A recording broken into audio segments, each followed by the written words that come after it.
Welcome to the Leadership Drop Podcast. In each episode, Pastor Jackie, along with selected guests from time to time, aim to drop some leadership insights that are designed to help you thrive, whether you're leading a church, a business, a team, a family, or simply yourself. So lean in, listen, laugh, and learn as we drop some leadership truth, and watch out for that leadership mic drop moment. Let's go.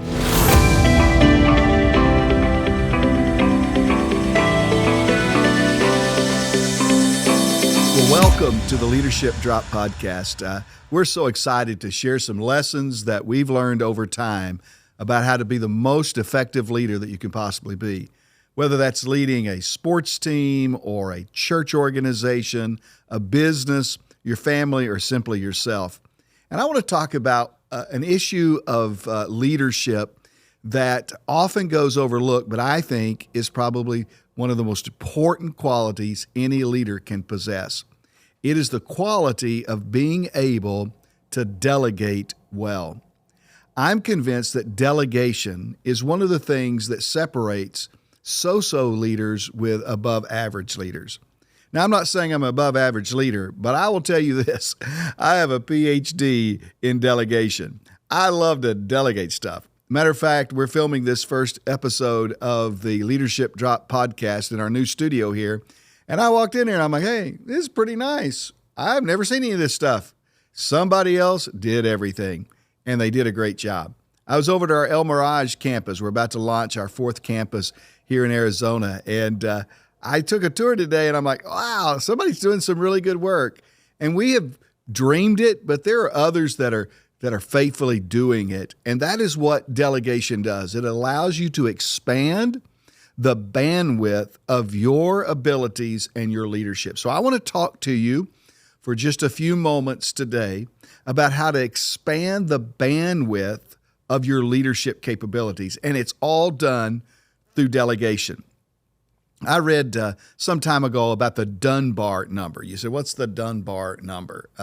Well, it's a number that was first proposed in the 1990s by British anthropologist Robin Dunbar, who found a correlation between the primate brain size and the average social group size that they associated with. The average brain size extrapolating out of a human resulted in finding out that the average brain size of a human, extrapolating out the results from the primates, is about 150 stable relationships. That means at any given time, you have the ability to have 150 stable relationships. Some people have extra capabilities in this and go a little bit further. Some people not as much. And then at the same time, I was reading Lifeway research. And Lifeway research said that the average size of Southern Baptist churches, and that's the tribe that we associate with primarily, but I think it's true, the average size of churches across North America is 145 people. Now, this proves what you've thought all along. The brain size of the average pastor is slightly smaller than the rest of the population. Most people can have 150 relationships, but the average church only has 145 people. More seriously proving that most of our churches are organized in such a way that the pastor, the senior lead pastor, is the be-all, end-all of the organization because it reaches a ceiling, a lid, if you will, because these are the average number of people that you can have relationships with. I'm guessing that your church is perfectly organized for its current size. And let's not just talk about churches. I'm guessing your business is currently organized for its current size, and most likely it's not scalable. Here's a key thought, maybe a leadership drop mic moment. Your church may not be growing, not because you're not doing enough. Think about this. What if your church or organization or team isn't growing not because you're not doing enough, but because you're doing too much, because it's not scalable? In the organization I lead, we're currently in a season of a renewed focus on delegation, challenging our leaders to be dreamers and delegators and less doers. So we're focusing on engagement, engaging leaders over attendance and all of these things. Remember, this is a church that will grow to the size many times of the pastor's personality if it's all about the pastor, or your business will grow to the size of the business leader or the owner's capabilities if it's not delegated out. So I want to say two things to you in this brief podcast about delegation. Number one, it is biblical. And number two, it is best. Think with me, first of all, about how biblical delegation is. It's a great story in the Old Testament. Moses has led the children of Israel out of Egypt into the wilderness, trying to get to the promised land. And he's leading thousands and thousands upon thousands of Israelites, and they start complaining, and they become a burden to him, and he's trying to do it all himself. And his father-in-law comes to him. Now, we love it when our father-in-laws give us advice, right? And yet, in this case, Moses' father-in-law gave him some great advice. He said, "You're doing too much. You need to do less, and you need to delegate more. And so you need to put leaders over different tribes, and you need to lead the leaders, but you can't lead everybody at once." Fast forward to the New Testament. Jesus came onto the scene. And Jesus, what did Jesus do? His first order of business was to grab a group of leaders. We call them the disciples. There were 12 of them. And use them to do the work that he was called to do through them. They were the ones that distributed the loaves and the fish. They were the ones that picked up the leftovers afterwards. They were the ones that went in and found the donkey for the triumphant entry. They did all of these things, and Jesus knew, think about this, the sovereign God of the universe decided it was best when he started his earthly ministry to work and delegate his ministry through others. Fast forward even farther into the New Testament, the Apostle Paul, when giving us structure for the organization called the church, says in Ephesians 4, 11 and 12 that he has given some to be apostles, prophets, yada, yada, yada, and that our job as leaders is to equip the saints for the work of the ministry. Now, it's important that you hear the language there. Our job is not to do the work of the ministry. Our job is to equip the saints for the work of the ministry. We could almost say that our job is to delegate to the saints the work of the ministry. And so it might be that in your organization, team, church, staff, whatever case may be, that the reason you're not growing is not because you're not doing enough. It could be because you're doing too much. It's all got to flow through you. So the first reason for delegation in any organization, especially the church, and if you're listening to this in that context, especially the church, but any organization, the first reason is it's biblical. The second reason, it's best. I'm convinced that delegation is rocket fuel for you, your organization, and your team. Think about it. It is best for you. When you delegate efficiently, it allows you to minister and live effectively. Let me say that again. When you delegate efficiently, it allows you to minister and to live effectively. It gets you in the zone, so to speak, the sweet spot of where you are using your giftedness to the optimal level. Try to figure out your sweet spot for just a few moments. It would help to ask 4 questions to try to determine what is the sweet spot of your life and your productivity. Question number 1, what things are you incompetent at doing? That's a long list for me, and I shouldn't be doing things that I'm incompetent at. Question number 2, what things are you competent at, but you just don't enjoy? I mean, there's lots of things that I can do, but I don't really enjoy doing them. Number 3, what things are you quite good at, but you don't have a passion for. I mean, it doesn't wake you up in the middle of the night. It doesn't burn in your bones. And number 4, what things do you excel at and that you love doing? I would say number 4, the answer to number 4 is your sweet spot. It is the realm of your, what some people call your unique ability. I read some time ago that Frank Sinatra never moved pianos. I love that. One of the greatest singers of all time, but he never bothered to move a piano. Other people could do that. Stay in your lane and do what you are uniquely gifted to do. When you delegate well, it not only increases your effectiveness, but it gives you the gift of time and balance back to your life. I hear pastors and business leaders and sports leaders and school leaders all the time talking about how busy they are. I want you to say it out loud with me. You don't have to do it all. You don't. Give yourself permission to delegate to other people so that you can take time to turn everything off and practice some self-help. Over the course of my ministry career, I've had 3 children. They've all played all the sports, and I could probably count on one hand the number of sporting events that I missed for my kids. I just made it a priority.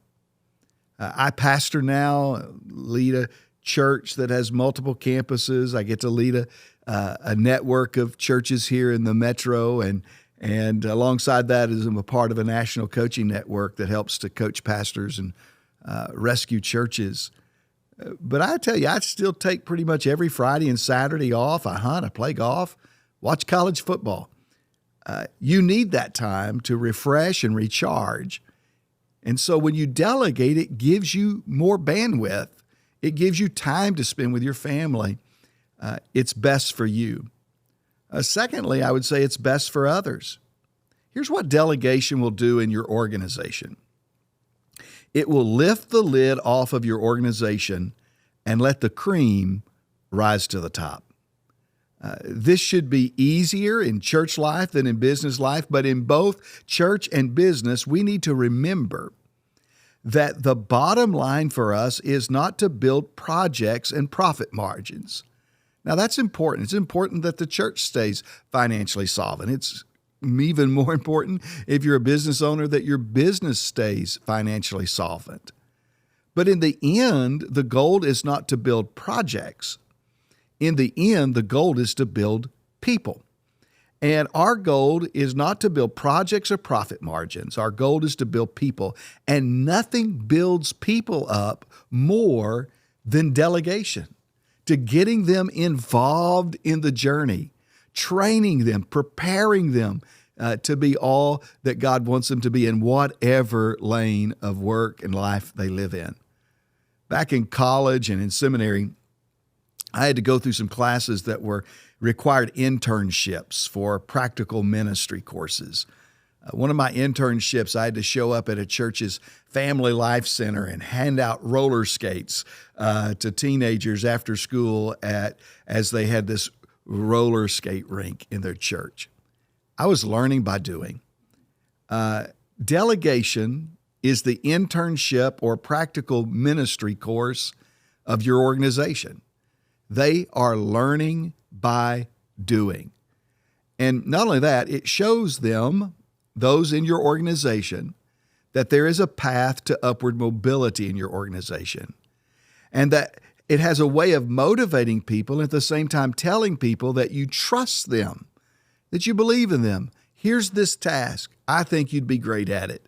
And then check back later. It is best for you. It is best for others. It is also best for the organization, the church team, family that you lead. Here's what delegation does. It unlocks the potential of teams and organizations because it gives the right people the freedom to do the right things. Let me give you 2 examples of that. Years ago, when I was much younger, I used to play full court basketball pickup game that we had every Monday, Wednesday, Friday at 5:30 a.m. at the gym near where I lived. One of the guys that came and was a part of that pickup basketball game every Monday, Wednesday, and Friday was a guy by the name of Mark Jackson. Now, some of you will recognize in the sporting world the name Mark Jackson, former player, I think, and coach for the Golden State Warriors. Well, that's not the same Mark Jackson. It's a totally different guy. This Mark Jackson was a part-time pastor in the church in a town that I lived in. And he came up to me after one of the games and he said, "Hey, Jackie, some of your people down at their church are asking me about buying a refrigerator or a freezer or something like that from me for some ministry you guys are doing. What do you know about that?" And I remember vividly, it's like 6:30 in the morning. I remember saying, "Man, I don't know anything about it. I have not got a clue." And Mark asked me that morning, he said, "Jackie, how can you be the pastor of a church where you don't know everything that's going on?" And in a moment of clarity, and I was much younger at the time, but in a moment of clarity, I said, "Man, I really don't want to be the pastor of a church that's small enough for me to know everything that's going on."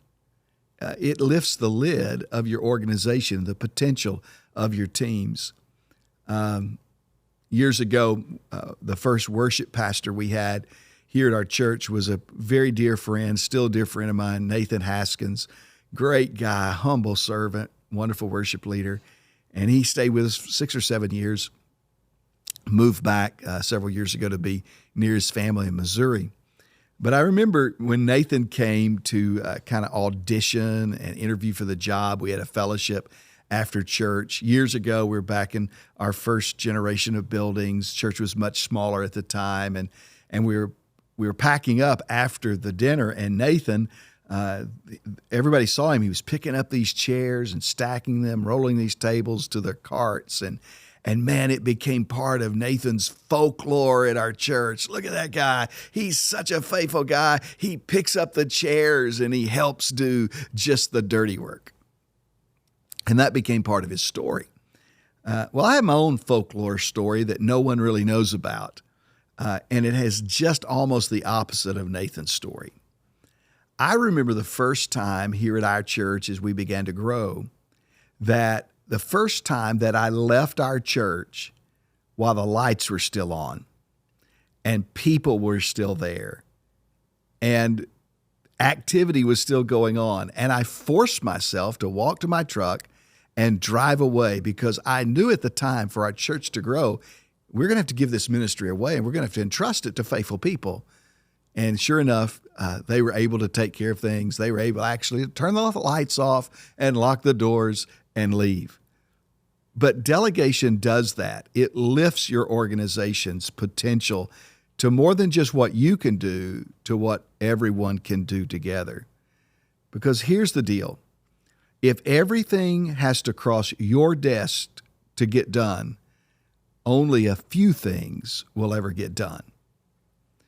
To move your organization forward, you have to look for things to eliminate, to delegate, or to automate. Now, mark that down. You're going to have to find ways of things in your schedule that you can just eliminate. I don't need to do that. And we, as an organization, may not even need to do that. Things that I can delegate. We still need to do them. I just don't need to do them. And things we can automate. In today's world, technology allows us to do a lot of automation. I love when people ask me stuff on Sunday at church, and I honestly have to say, I don't know. That's the honest answer. That's in a different area. That's a different team. I know the team leader. I trust them, but I don't know. So here's the end of this. The bottom line, delegation is going to require a couple of things on your end to do it well. Number one, it's going to require trust. You're going to have to trust the people you're delegating things to do and trust that they'll do them. Number two, and this is the hard thing for us as leaders, and it's really difficult for me, you're going to have to be okay with things being less than perfect. That doesn't mean that we lower the standards completely. It doesn't mean that we don't have an expectation of excellence, but you're going to have to be okay with things being less than perfect. Let me ask you, what's better than one person being a 10? Or is it better to have 20 people who are 7s on the scale of effectiveness? So you have to be okay with things being less than perfect. And then thirdly, delegation does require follow-up. As the old saying goes, trust, but verify. Hey, listen, if you're going to expand the bandwidth of yourself as a leader, trust me when I tell you it's going to require you to learn to be a better delegator. It will expand your bandwidth. It'll give you more time to do the things that you love and spend more time with the people that you love. And so I hope you've enjoyed this episode of the Leadership Drop podcast. And I hope you've found somewhere in this podcast one of those mic drop moments as we've talked about the subject of leadership. Sean, I think it's time. Let's send the mic.